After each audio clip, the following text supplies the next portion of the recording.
बहुत समय पहले झुंझुनगढ़ नाम का एक गांव था जहां दो भाई रहते थे, राम और गोपाल। राम बचपन से ही बहुत चालाक और लालची था। पिताजी के गुजरने के बाद उसने सारी जमीन और संपत्ति अपने नाम करवा ली। अब वो अपनी पत्नी और बच्चों के साथ बड़े से आलीशान घर में रहता था। दूसरी तरफ गोपाल सीधा सादा, मेहनती और ईमानदार इंसान था। वो बाजार में सब्जी बेचकर अपने परिवार का पेट पालता था और एक छोटी सी झोपड़ी में रहता था। दोनों भाई होने के बावजूद राम और उसकी पत्नी कभी भी गोपाल और उसके परिवार को अपना नहीं मानते थे।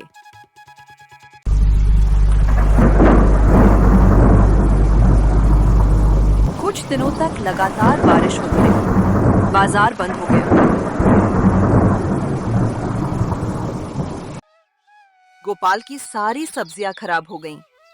घर में खाने के लिए एक रोटी तक नहीं बची थी। मजबूर होकर गोपाल मदद मांगने अपने भाई राम के पास गया।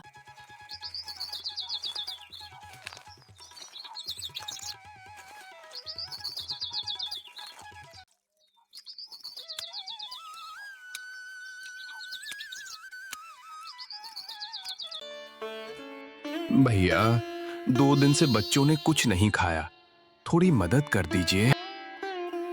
मैं कोई दान की दुकान खोलकर बैठा हूं क्या? निकालो इसे यहाँ से, हर समय भीख मांगने आ जाता है। बेचारा गोपाल अपमान सहकर वहां से लौट आया। गोपाल उदास होकर सड़क पर चल रहा था। उसे समझ नहीं आ रहा था कि आज बच्चों को क्या खिलाएगा। तभी सड़क किनारे एक संतरे वाला जोर जोर से आवाज लगा रहा था।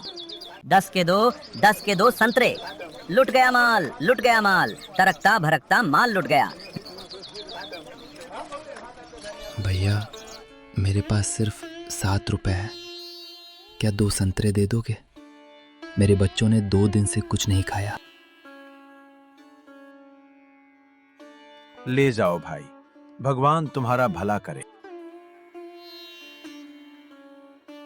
संतरे वाले ने गोपाल की मजबूरी समझकर उसे 2 संतरे दे दिए।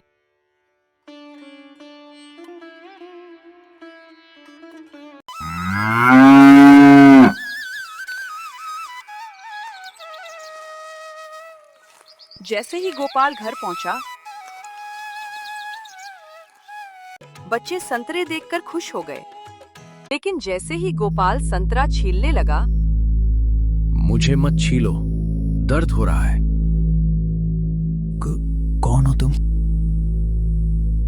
मैं एक जादुई इच्छा पूरी करने वाला संतरा हूं। मैं तुम्हारी 4 इच्छाएं पूरी करूंगा। गोपाल और उसका परिवार हैरान रह जाते हैं।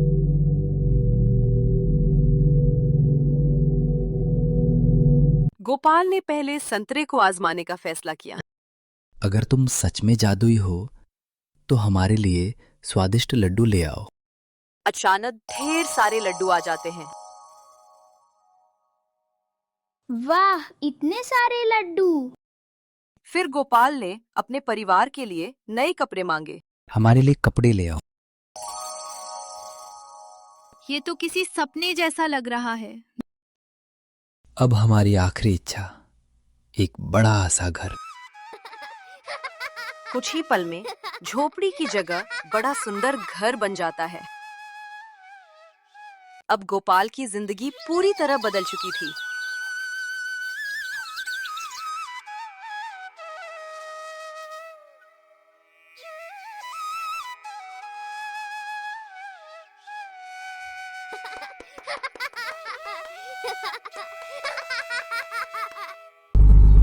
राम एक दिन शहर जा रहा था। वो गोपाल के घर के सामने वाले रास्ते से जैसे ही गुजरा, उसे वहां गोपाल का घर नहीं दिखा और मन में सोचने लगा, अरे यहाँ इसी रास्ते पर गोपाल की झोपड़ी थी। यही इसी रास्ते के पास ये जगह इतनी सुन्नी कैसे हो गई? उसकी झोपड़ी कहाँ चली गई? और गोपाल आखिर गया कहाँ? दूसरे दिन राम उसी रास्ते के पास गया जहां गोपाल की झोपड़ी थी। राम को वहां गोपाल की झोपड़ी नहीं दिखी। फिर वो आसपास के घरों में जापने लगा, उसे यकीन ही नहीं हो रहा था। फिर वहां राम को एक बुजुर्ग आदमी मिले। बाबा, यहाँ गोपाल रहता था ना, उसकी छोटी झोपड़ी यहीं तो थी। मैं यहाँ कई बार आया हूँ। अब वो झोपड़ी में नहीं रहता, उस बड़ी सी हवेली में रहता है। लेकिन उसकी खुशी उसके भाई राम से देखी नहीं गई। एक रात राम चुपके से गोपाल के घर पहुंच गया।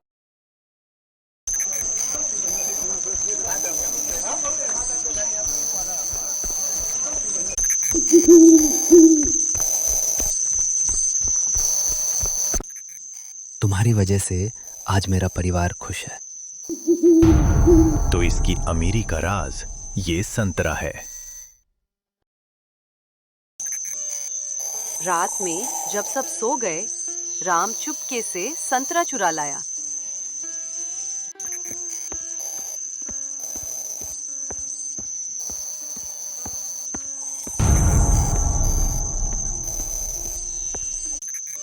हे संतरे, मेरी इच्छा है कि गोपाल फिर से गरीब बन जाए।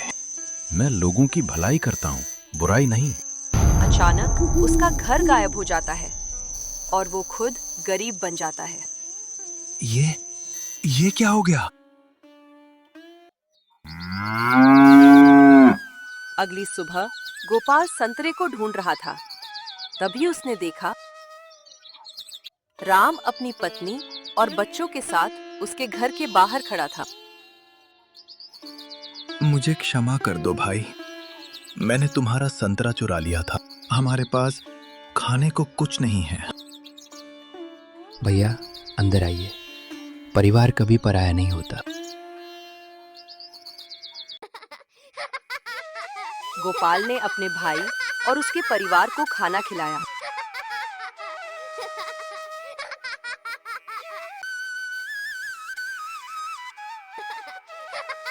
भाई, मैंने तुम्हारे बुरे समय में तुम्हारा अपमान किया, मुझे माफ कर दो।